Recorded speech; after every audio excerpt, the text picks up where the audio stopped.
Every time you sip a chai, scroll your phones, or pay via UPI, you are contributing to something huge, and that is the Indian economy.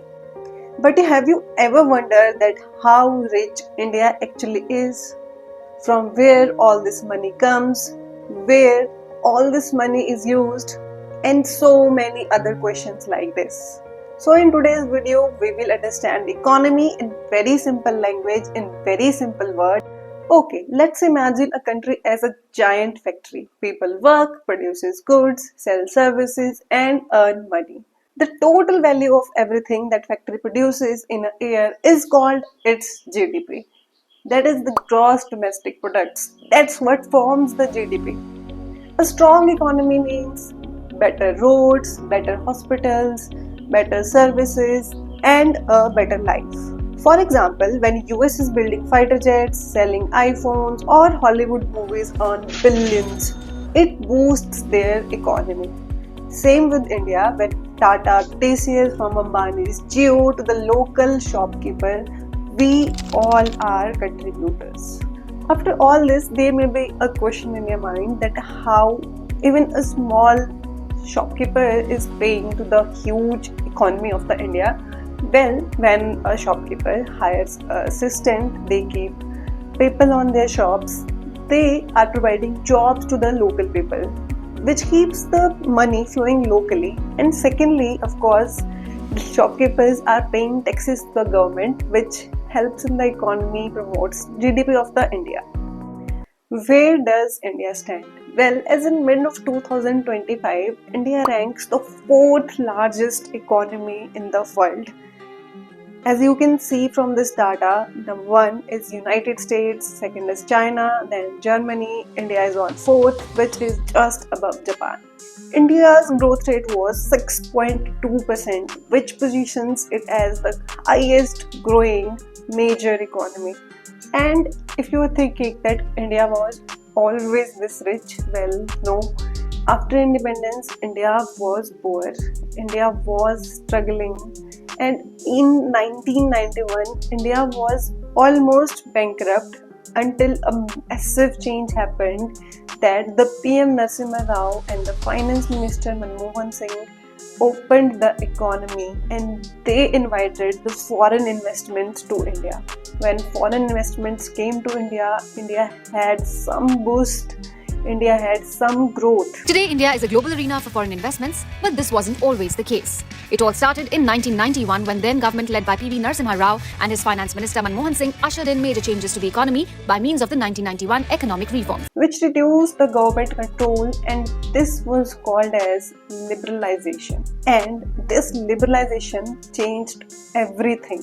Because in 1991, India's GDP was just $2,070 billion, and today it's almost $3.7 trillion, which is almost a 13x jump. And this journey from billions to trillions was not actually easy. The next important question which came to our mind is what it takes for a country to be economically stronger. Well, there are some 4 to 5 points which a country should have to be economically stronger. That is like skilled workforce, more educated people, good infrastructure, political stability, technology and innovation, and exports. And here, India is making some smart moves like investing in startups, the UPI revolution. Today, in this time, and in India, people are using UPI payments massively. In every home, in every corner, wherever you go, in every shop, the UPI payment option is available. This UPI revolution is even more than the US and Europe.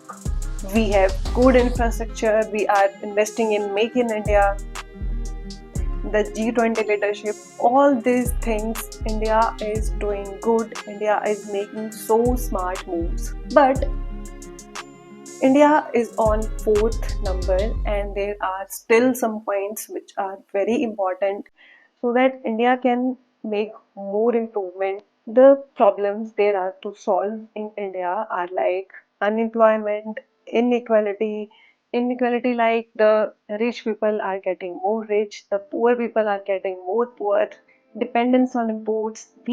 India is so much depending on imports that we import electronics from China, we are importing gold from United Arab, we are importing petrol from United Arab, we are importing aircraft, medical facilities from US. There is so much we are importing from the foreign countries into India, which India can improve to increase its economy. There is so much corruption, there is very low quality of education in India. These are some important points which India can improve to make more improvement in their economy. What India can do to improve its economy more? They can invest in infrastructure, they can reform their education, they can provide a higher quality of education which can increase the economy of the India, because the better minds, the more educated people, more they will contribute to the society and more of the GDP growth. Then these were some factors that India is doing good in, India is doing in bad, India needs to improve. All these factors contribute to the GDP of the India and making India economically stronger.